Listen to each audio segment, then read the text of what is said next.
Hello, everybody, and welcome to another edition of Serving It Up. We have a full cast today. We weren't expecting it. Lynn may be on vacation with his family, but he jumped in. We appreciate it. Matt Holliday is here. Matt, your signal looks clear. StreamYard makes you even more handsome than you normally are.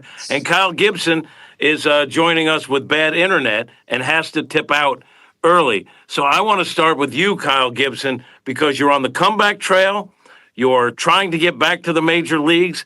And I looked up your stats because I like you as a person, and I'm glad you're a member of the cast because you may be the smartest guy on the dais. Things are going well. 4 starts. Give us an update.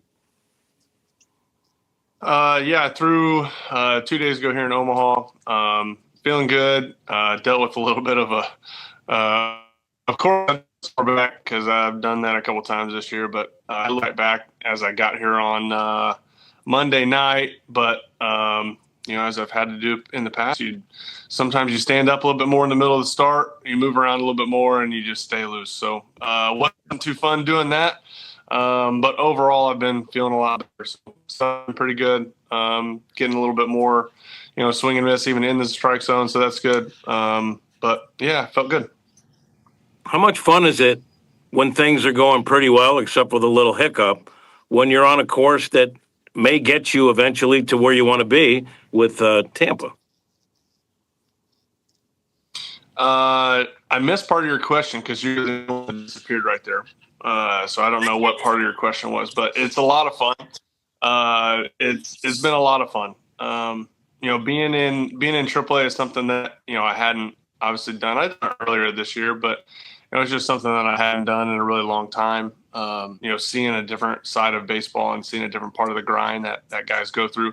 Now, granted, the grind's a lot different. It's not quite the same grind as us three went through, however many years ago, some of us more than others, but the grind is different. But man, Tampa's done a really good job of teaching these guys how to be professional. Tampa's done a good job of making sure these guys understand what they're trying to work on.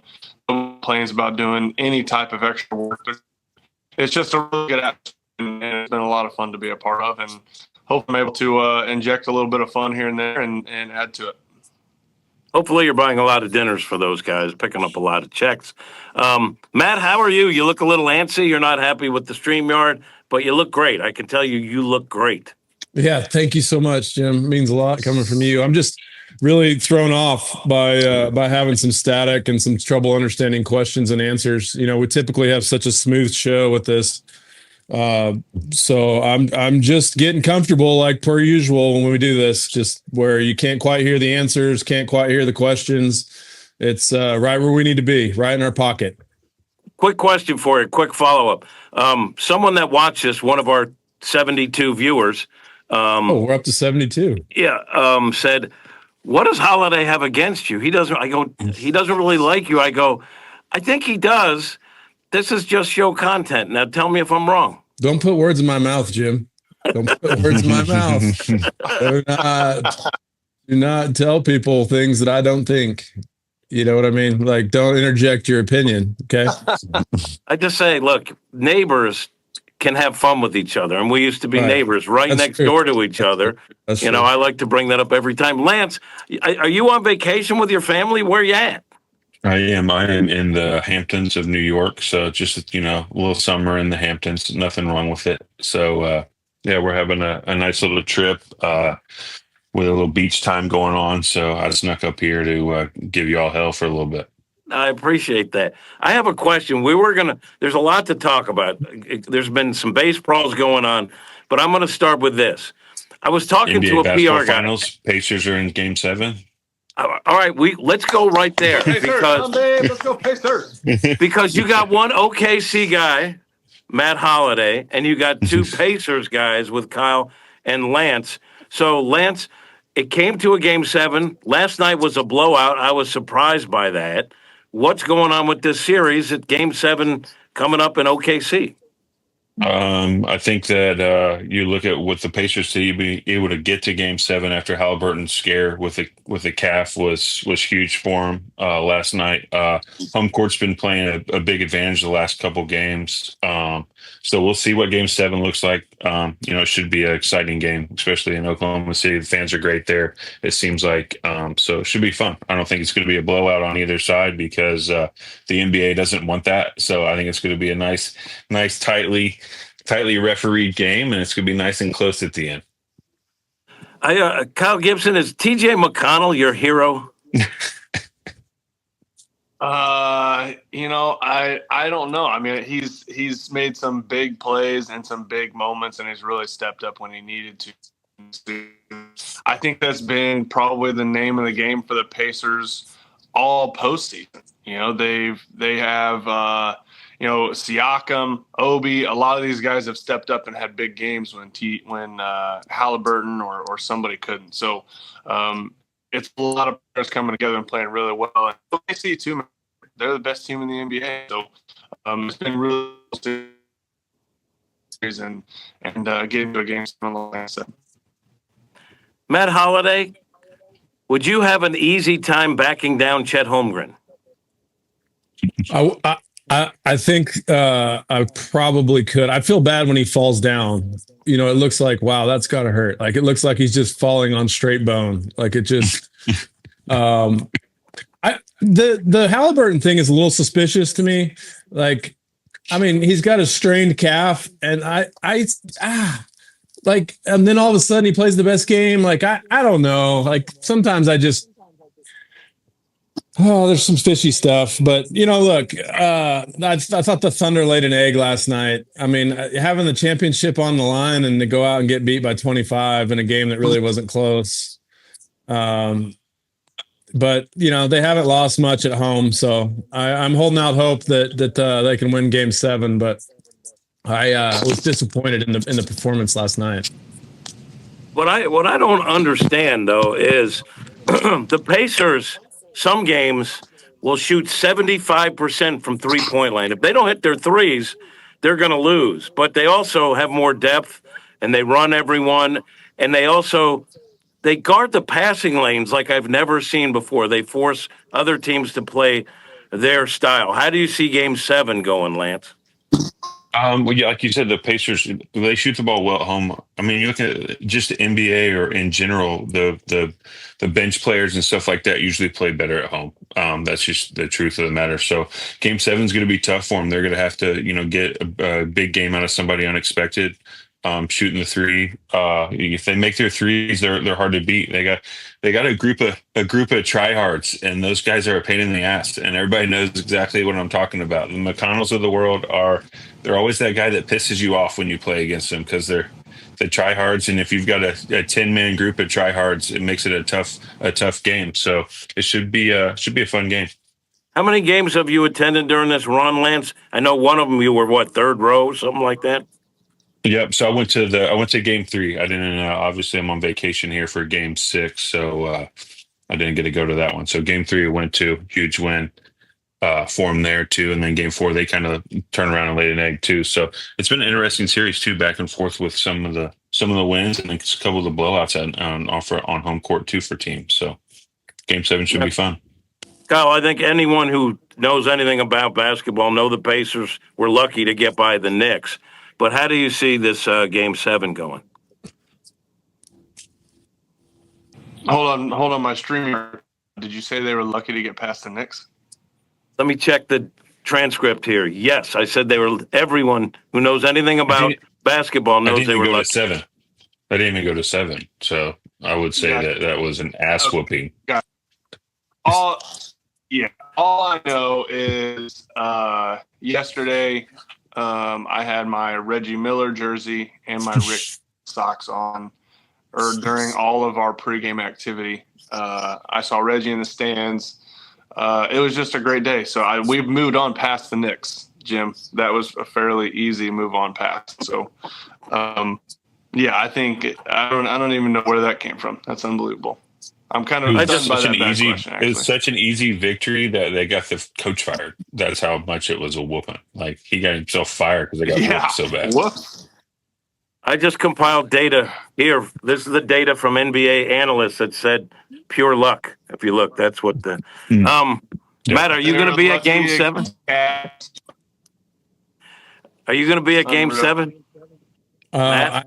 I am not. We are headed to Colorado for a few days, so I'm going to miss going to Game 7. But I'll be locked into watching it. But yeah, I'm not going to go. I wish I could, but probably cost me with the family, with my wife in particular. If I said, "Hey, I'll meet y'all there, going to Game 7, see ya."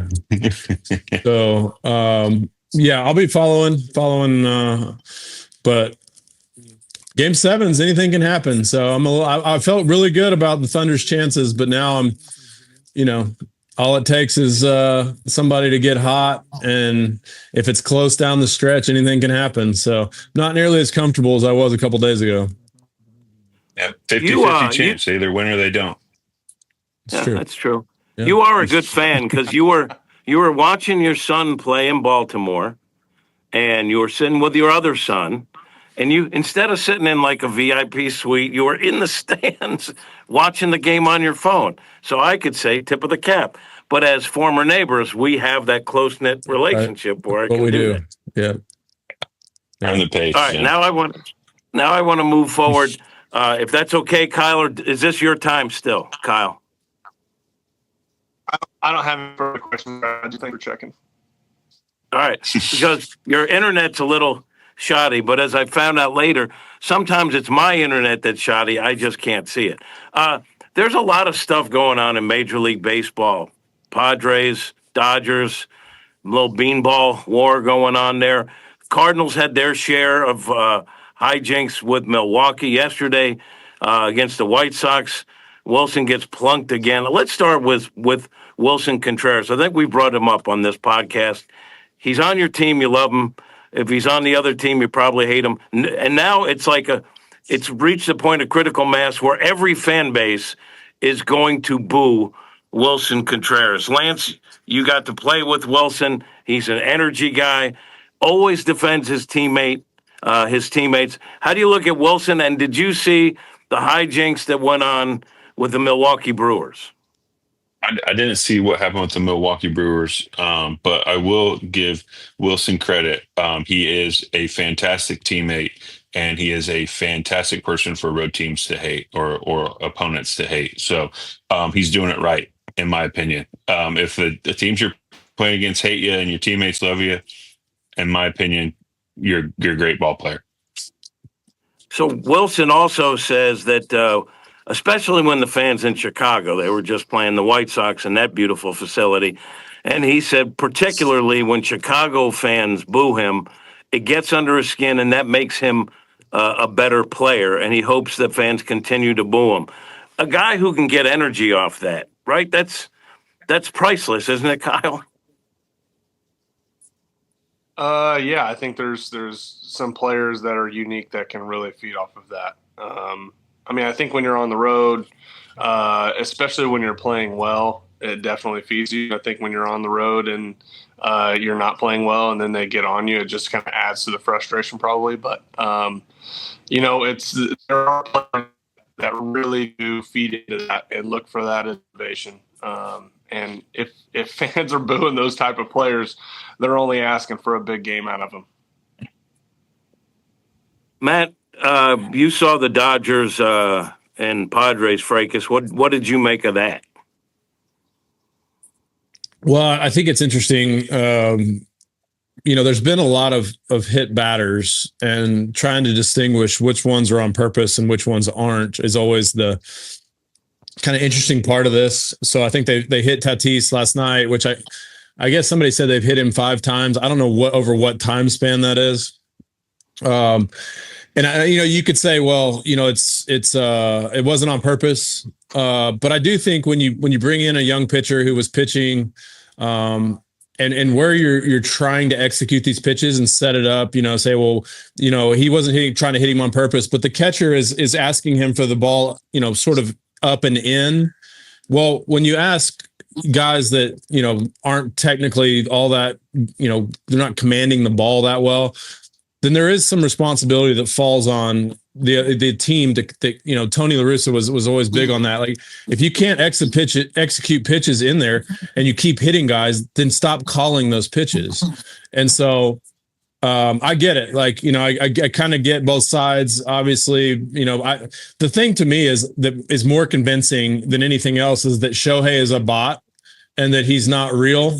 And that he's some sort of AI figure when he gets hit by 100-mile-an-hour fastball and he's like, I'm fine. Let me get the ball. Everybody's good. Let me shake hands with the first baseman. Let me go over and talk to their dugout. I can make peace out of this.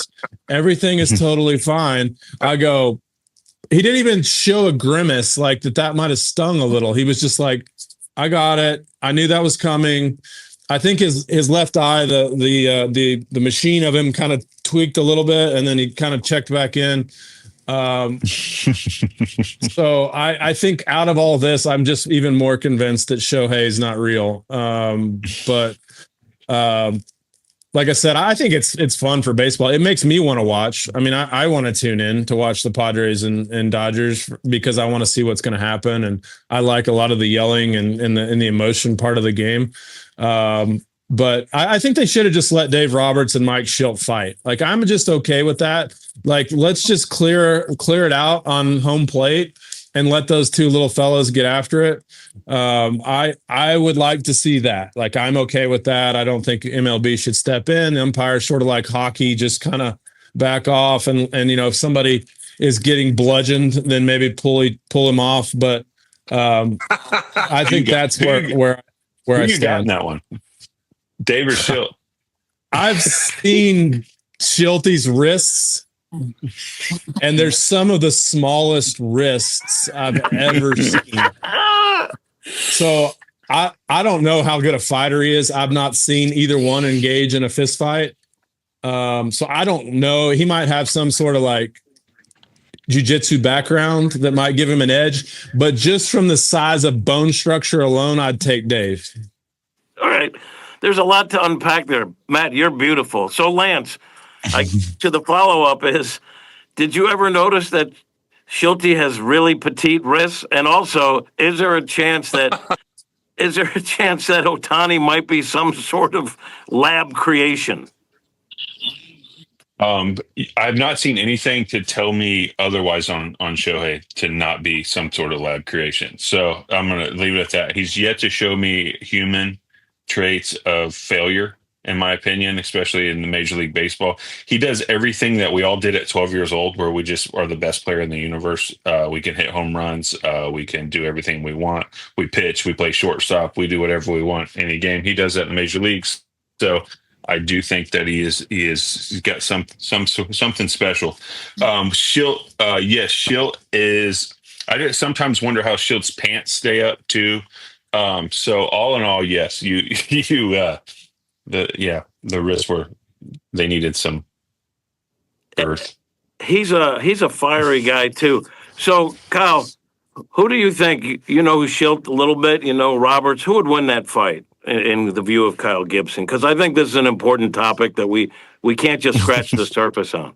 This could piss Shildt off. I love it. That's the best part about it. If he ever hears it. Kyle, who wins that fight? He's gone. He just dodged it. Did he just straight dodge it? Look, I think the best way to dodge it. That's the best way to dodge I've ever seen. He might have frozen. He's playing the frozen card. Or he could be a lab creation too. Shilty, though, is as fiery as any manager I've ever seen. Like, he will run out. If it was up to him, he'd fight anyone, right? Shilty that's his nature, right? Yeah, he's got that. He's always had it too. When I remember him in the minor leagues, being a coach and stuff like that, he will have his players back. He will do anything that there is to win a game. So that's obviously why he's done a great job as a manager too. Is He's there for the players, but he has their back, and he wants to win just as bad as anybody else. So, and he doesn't make it about him. And Dave's the same guy too. Dave obviously, had a great playing career, did some things there, but he also turned it into, hey, I'm here for you. Here's how I do it. And he's got your back no matter what too. And he knows how to read the room to make sure that, if there's lacking energy and stuff like that, he does a great job there. So those are two managers that have their players back and want to win. So I'm not surprised that there's some, and the rivalry's there anyway. So I'm not surprised there's some bickering going on. It makes it fun for sure. Now, the Cardinals have a manager, Oli, who I love that guy. Well, But look, he's in the gym a lot. I know he works out. He hits the. How do you think he stacks up in terms of managers in Major League Baseball that you would